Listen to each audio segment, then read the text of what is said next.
Irradiação adaptativa. O que é isso? Repare que eu tenho aqui no centro um ancestral dos mamíferos. E ao longo do tempo, ao longo da evolução, esse ancestral dará origem a várias outras espécies diferentes, cada uma adaptada ao seu tipo de ambiente. Quando uma espécie ancestral origina outras espécies diferentes, cada uma adaptada ao seu meio, isso é conhecido pelo nome de irradiação adaptativa. É o processo em que uma espécie ancestral origina outras espécies diferentes. Logicamente que essa imagem que você está vendo, ela é um resumo, né? Não é desse ancestral que saiu direto Shazam, Kaplaf e a baleia, ou o ratinho começou a voar, virou morcego. Ele tem uma representação bem resumida. Nessa linha aqui, ó, desse ancestral para o morcego, muitas outras espécies não foram representadas, tudo bem? Agora veja, esses caras compartilham um ancestral. Posso dizer então que as espécies de uma irradiação adaptativa apresentam semelhanças anatômicas, embrionárias e bioquímicas entre elas? Posso dizer que sim, porque, irmãos, se eles descendem do mesmo ancestral recente, eles têm características semelhantes. Por exemplo, todos são mamíferos. Apesar das diferenças que você está olhando morfológica, nós conseguimos observar algumas características comuns. Por exemplo, a presença de glândulas mamárias, a presença do músculo diafragma, a presença de pelos, a artéria aorta voltada para o lado esquerdo do coração. Então, apesar das diferenças observadas devido à adaptação a cada um no seu meio, eles compartilham semelhanças entre si. Então, podemos dizer, amigos, que irradiação adaptativa, também chamada de divergência adaptativa, é quando uma espécie ancestral origina outras espécies diferentes, cada uma adaptada ao seu tipo de ambiente. Tudo bem? Um outro conceito é a convergência adaptativa. Olha só, nós temos aqui representado duas espécies, o tubarão e o golfinho. Amigos, tubarão e golfinho apresentam parentesco evolutivo próximo ou bem distante? Parentesco evolutivo distante. Por quê? Tubarão é peixe e golfinho é mamífero. Então existe uma distância considerável entre eles. Agora, apesar desses indivíduos apresentarem parentesco evolutivo distante, nós conseguimos observar algumas características entre eles. Perceba, a presença de nadadeiras parecidas, aquela forma hidrodinâmica do corpo, aquele formato de flecha que facilita a locomoção no ambiente aquático. Tá bom, como é que você me explica que espécies diferentes, sem parentesco evolutivo próximo, apresentam algumas semelhanças? Eles apresentam semelhanças em ambientes parecidos. Vamos pensar comigo? Aldo, você está dizendo então que o ambiente marinho fez o tubarão e o golfinho ficarem assim? Se eu explicar dessa maneira, é uma explicação lamarquista. Vamos pensar um pouquinho. Tubarão e golfinho são predadores de topo das cadeias alimentares que participam no ambiente marinho. Um predador de topo é aquele que está no final da cadeia. Raridade alguém comer um tubarão, raridade alguém comer um golfinho. Não que não possa acontecer. Mas o que um predador de topo deve fazer para conseguir alimento estando naquela posição da cadeia alimentar, ocupando aquele nicho ecológico?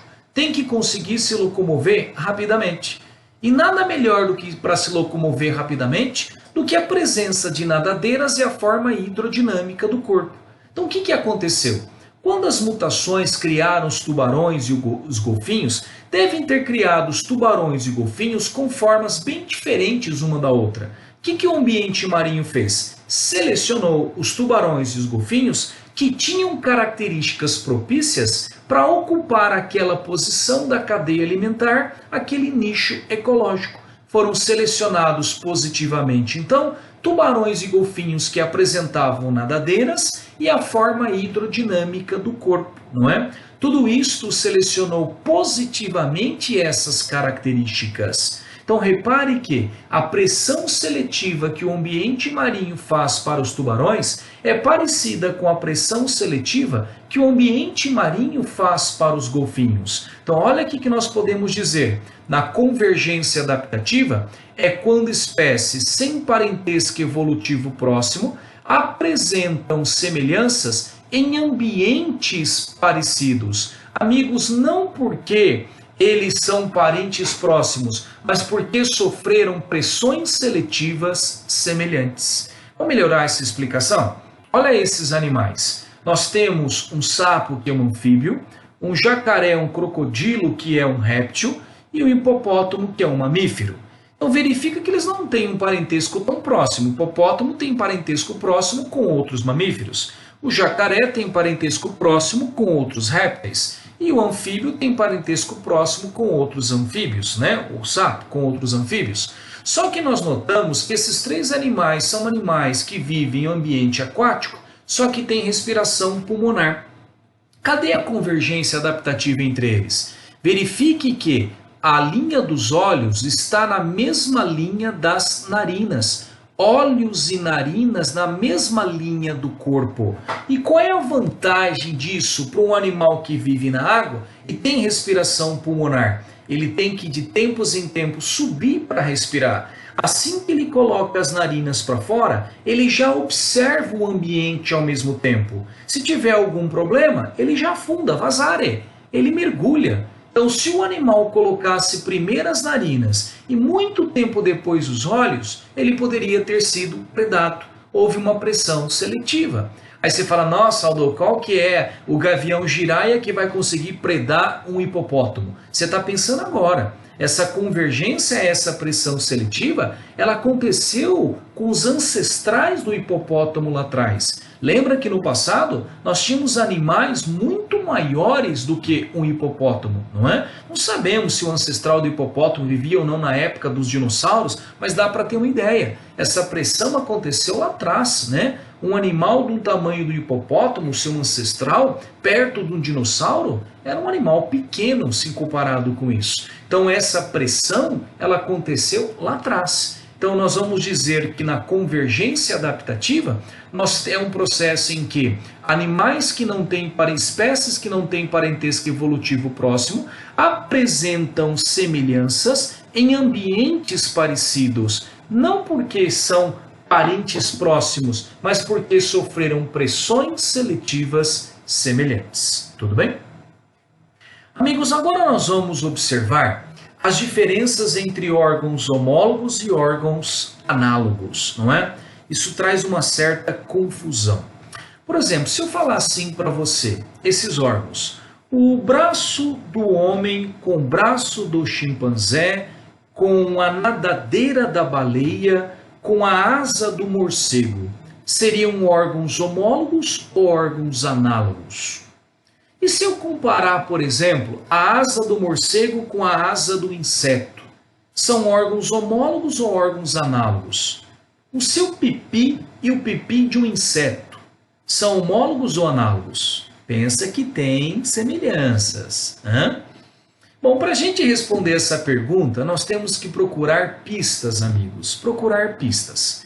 E a primeira pista é a seguinte: órgãos que são homólogos apresentam estruturas, arquiteturas, anatomias parecidas.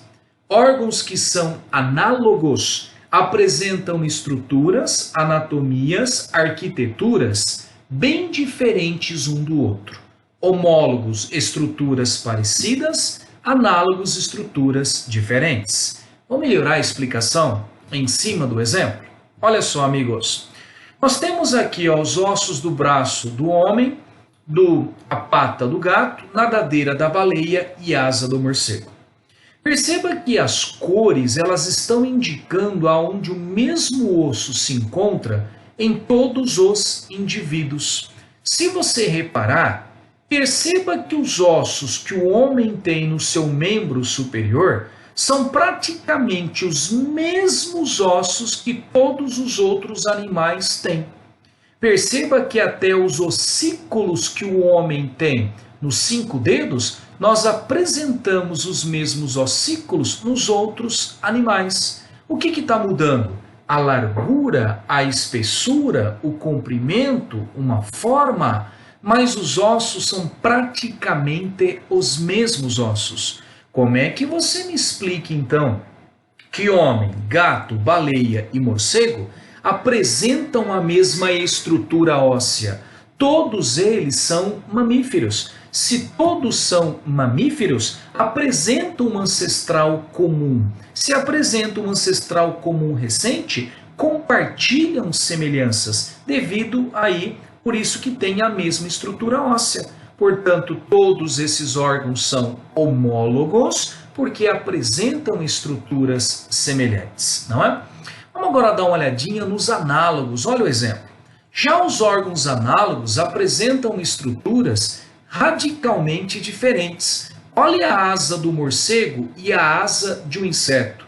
A asa do morcego apresenta osso, não é? A asa do inseto é quitina. Compara osso com quitina. São estruturas completamente diferentes. Se são estruturas diferentes, isto mostra que são órgãos análogos. Amigos, verifica então. Órgãos homólogos são bem parecidos, órgãos análogos são bem diferentes. Uma outra coisa que nós podemos usar para separar é a origem embrionária. Os órgãos que são homólogos, eles apresentam a mesma origem embrionária.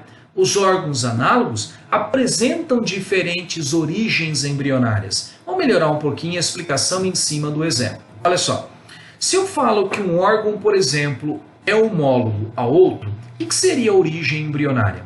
Se esse órgão, aqui no caso estou pegando o osso, se ele é derivado da mesoderma, o outro que é o outro que é homólogo, também é derivado da mesoderma, mesma origem embrionária.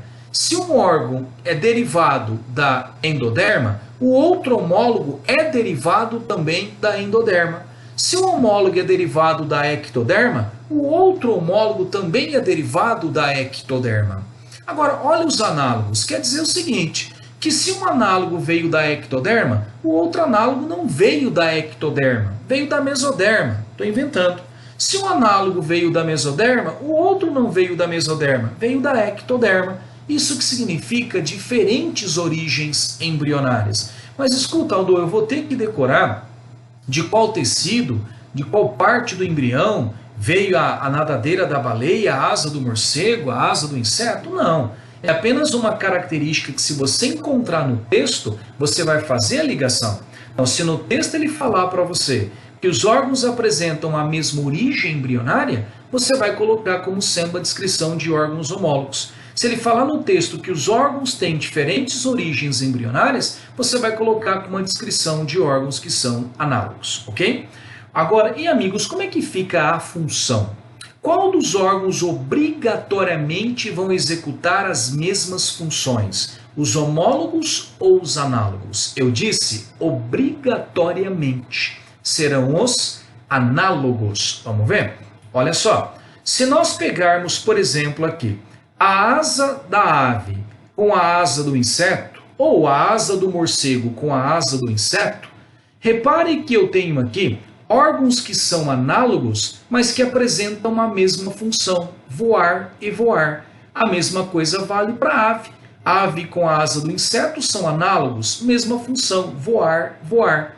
Se a gente pegar, por exemplo, aqui, ó, a patinha traseira de uma rã e comparar com o inseto, a patinha, são órgãos que são análogos, radicalmente diferentes. Os tecidos que eu tenho aqui são diferentes do que eu encontro aqui, ó. Aqui tem osso, aqui tem quitina, são análogos, mas desempenham a mesma função. Nesse caso, saltar, não é?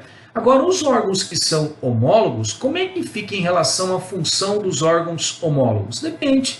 Se você compara o braço do homem, né? Quando eu falo braço, estou dizendo o membro superior do homem, com o braço do chimpanzé, eles são estruturas que podem executar a mesma função e são homólogos. como agarrar, pegar, locomover, aí no caso, né? Abraçar, manipular objetos. Agora, se nós comparamos dois homólogos como a nadadeira da baleia e a asa do morcego, são órgãos que são homólogos com funções diferentes. A nadadeira da baleia, função nadar, a asa do morcego, função voar. Portanto, podem apresentar a mesma ou diferentes funções, ok? Agora eu quero que você faça uma relação para mim, amigo. Aonde que geralmente você encontra órgãos homólogos?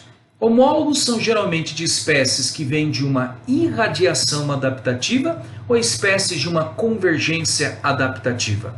Lembra, numa irradiação, os caras são parentes, não tem? Se eles são parentes, eles apresentam maiores semelhanças entre si. E que órgãos que apresentam maiores semelhanças? Os homólogos.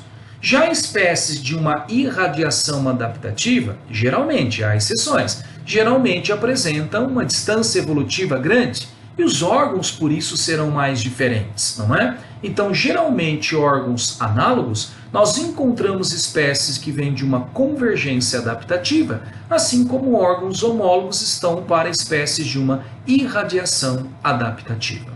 Tudo bem, amigos?